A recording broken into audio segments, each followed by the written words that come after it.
parti. Pourquoi vous voulez devenir française? Premièrement, moi je suis venue à l'âge de 9 ans ici en France, j'ai étudié ici, je me suis mariée, j'ai fait des enfants, j'ai eu des enfants, donc j'ai fait toute ma scolarité ici en France, donc j'ai vécu et je vis à la française, on va dire, parce que j'ai fêté Noël avec mes enfants. J'adore aussi, on va dire... Parle avec le cœur, continue. Aux valeurs, oui, j'adore aux valeurs françaises. Je me sens française, oui, depuis que je suis née en France, depuis que je suis venue en France. D'accord, vous me parlez vous avez dit que vous adhérez aux valeurs. Oui. À quelles valeurs vous adhérez? Je dirais aux 3 valeurs. Liberté, parce que c'est pas dans tous les pays. En France, on a la liberté on va dire, de tout faire, de s'exprimer, de circuler, de travailler, alors que dans d'autres pays, c'est pas dans le cas. Vous vous sentez libre en France, vous? Comment? Vous vous sentez libre? Vous vous sentez libre? Vous vous considérez comme libre? Oui, en France, oui, quand même. On a une grande liberté. D'accord, ok, poursuivez. Fraternité, parce que je pense que depuis qu'il y a eu cette crise sanitaire, les gens sont fraternels entre eux, il y a de l'entraide, il y a de la générosité. Moi-même, je travaille dans l'hôpital, on a eu plein de dons de plein de particuliers, de magasins, de boulangeries et tout le reste. Moi, je pense que ça aussi, ça fait partie de la générosité. Et l'égalité, je dirais aussi oui, on est tous égaux devant la loi, qu'on soit français ou pas français, il y a des règles à respecter et oui. D'accord. Et à quelle valeur vous adhérez le plus? À quelle valeur j'adhère le plus? Je t'entends mal? J'ai dit à quelle valeur vous adhérez le plus?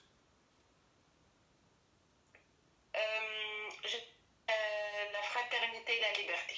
D'accord, ok, très bien. Ok, d'accord. Qu'est-ce que le Parlement? Le Parlement est composé de l'Assemblée nationale et du Sénat. D'accord. Qu'est-ce que fait le Parlement? Le Parlement, il vote les lois et il contrôle le gouvernement. D'accord, ok. Comment s'appellent les allers-retours entre l'Assemblée nationale et le Sénat des projets de loi? La navette. La navette? Juste la navette? J'ai entendu une fois que tu avais dit la navette. Je sais pas quoi d'autre. La navette et quelque chose derrière. La navette. Il y a un mot derrière. La navette parlementaire. Voilà, la navette parlementaire. C'est la navette parlementaire parce qu'elle fait des allers-retours. De droite et gauche. Voilà. Donnez-moi les symboles de la France. Alors, les symboles, c'est le drapeau, l'hymne national qui est la Marseillaise. Stop. La devise. Qui a écrit la Marseillaise? Roger de Lille en 1792. D'accord. Vous savez dans quel contexte? Oui, comment dire, c'est les partisans, je ne sais pas si je dois dire les partisans ou c'est pas des soldats, des partisans qui sont arrivés de Marseille. Des soldats, un bataillon, vous dites un bataillon. Des bataillons qui sont montés de Marseille ou arrivés de Marseille pour monter sur Paris. Et tout le long de leur trajet, ils ont composé cette chanson. Il y a Claude qui a composé et pendant leur défilé à Paris, ils ont chanté, sur la route, ils ont chanté la Marseillaise. Et c'est pour ça qu'elle est devenue un peu connue. D'accord. D'accord. D'ailleurs, c'est pour ça qu'on dit que c'est Claude Roger de Lille qui l'a... Non, c'est Joseph Claude Roger de Lille qui l'a... Claude Joseph Roger de Lille qui l'a composé, effectivement. C'est ça. De quelle année date la Déclaration des droits de l'homme et du citoyen?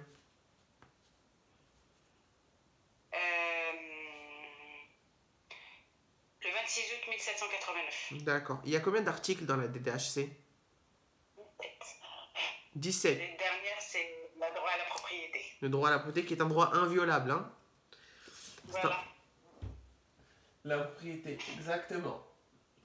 Le droit qui est un droit inviolable. Exactement. En quelle année était proclamée la première république? 1792. 1792, d'accord.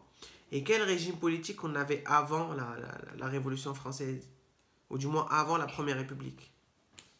Ben, on avait Louis XVI qui avait la monarchie absolue. D'accord. Et ça veut dire quoi, une monarchie absolue? Ça veut dire que c'était le roi qui était là, qui avait le pouvoir sur tout le peuple. Hein. C'est lui qui décidait de tout. D'accord. Il y a une définition plus exacte de la monarchie absolue. C'est sur les pouvoirs. Ah oui, c'est lui qui avait le pouvoir sur les trois... non. Si, c'est lui qui avait le pouvoir sur les législatives, exécutifs et... C'est pas lui qui avait le pouvoir sûr, c'est lui qui avait tout simplement le pouvoir. C'est lui qui détenait tous les pouvoirs. D'accord. Il avait entre ses mains le pouvoir législatif, le pouvoir exécutif et le pouvoir... judiciaire. Exactement. Qui est détenu maintenant par... De quoi? Le judiciaire? Oui. Par le Sénat? Judiciaire par Les magistrats. les magistrats. Ça veut dire les juges. Hein. C'est les juges, mais c'est un titre, ce sont des magistrats. Ok, très bien. Définissez-moi le pouvoir législatif. Alors, le pouvoir législatif qui est détenu par les députés, dans ce domaine-là, je crois que je vais patauger un petit peu. Par les parlementaires. Par les parlementaires. D'accord. Et qu'est-ce qu'ils font? Ils votent législatif, oui, ils votent les lois. Oui, c'est ça. Ils votent les lois. C'est ça. Et comme vous avez dit tout à l'heure, ils contrôlent le gouvernement. Ils contrôlent le gouvernement. Si on vous demande le Parlement et le pouvoir législatif, c'est exactement la même définition. Le Parlement détient le pouvoir législatif à travers lequel il vote les lois et également contrôle le gouvernement. Ok? C'est la même définition. Et qui détient le pouvoir exécutif? Exécutif, c'est le président de la République et le Premier ministre. Oui, le gouvernement. Le gouvernement. Qui conduisent la politique nationale. D'accord? Qui conduit la politique nationale? Voilà, le pouvoir exécutif conduit la politique. Le pouvoir exécutif conduit la politique nationale. D'accord. Ok? Qui est le chef des armées en France? C'est le président de la République, Emmanuel Macron. Ok, comment s'appelle le chef de l'État? Emmanuel Macron. Ok, est-ce que la France fait partie des pays fondateurs de l'Union européenne? Oui. Ok, d'accord. Donnez-moi des monuments français. La Tour Eiffel, le château de Versailles. Qui a construit le château de Versailles? Quoi? Qui a construit le château de Versailles? Qui a construit le château de Versailles? Louis XIV. Louis XVI, Louis XIV, je sais plus, Louis XIV. Louis XIV. Et qui a construit la Tour Eiffel?